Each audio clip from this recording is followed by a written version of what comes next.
നമസ്കാരം. ഇന്ന് നമ്മളുള്ളത് കാഞ്ഞങ്ങാട് വെള്ളരിക്കുണ്ട് പന്നിത്തടം എന്ന സ്ഥലത്താണ്.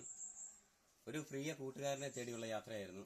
രാമക്കൽമേട്ടിൽ നിന്നും ഇങ്ങേയറ്റത്ത് കാസർഗോഡ് ജില്ലയിലേക്കൊരു യാത്രയായിരുന്നു.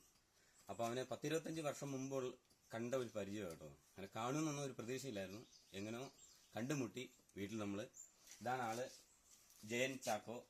നമുക്ക് ഈ അഡ്രസ്സ് മാത്രമേ അറിയത്തുണ്ടായിരുന്നുള്ളൂ. Jayan Chacko, Methathil house, Vellarikkundu PO, Pannithadam. ഈ അഡ്രസ്സ് മാത്രം ഉണ്ടായിരുന്നു. ആളെ 25 വർഷമായിട്ട് നമ്മൾ ഫോൺ വിളിക്കാനും ഫോൺ നമ്പറില്ല, ഫേസ്ബുക്കിൽ നോക്കിയിട്ട് ആ നമ്പറില്ല, കോണ്ടാക്ട് ചെയ്യാൻ ഒരു മാർഗ്ഗമില്ലായിരുന്നു. അപ്പം രാമക്കൽമേടിൽ നിന്നും ഇങ്ങോട്ടുള്ള യാത്രയായിരുന്നു. കണ്ടുമുട്ടി, ഒത്തിരി സന്തോഷം. ഒരു സുഹൃത്തിനെ പരിചയപ്പെടാൻ പറ്റി. വർഷങ്ങൾക്ക് മുമ്പുള്ള പരിചയമായിരുന്നു. ഞങ്ങൾ ഭയങ്കര ചങ്ക് സുഹൃത്ത്. ഒരു മാർക്കറ്റിംഗ് കമ്പനി ജോലിയായിരുന്നു. അങ്ങനെ കണ്ടുമുട്ടി, ഒത്തിരി സന്തോഷം. എടാ എന്തെങ്കിലും പറയാനുണ്ടോ? കണ്ടതിൽ സന്തോഷം. ഓക്കെ, അപ്പം താങ്ക് യു.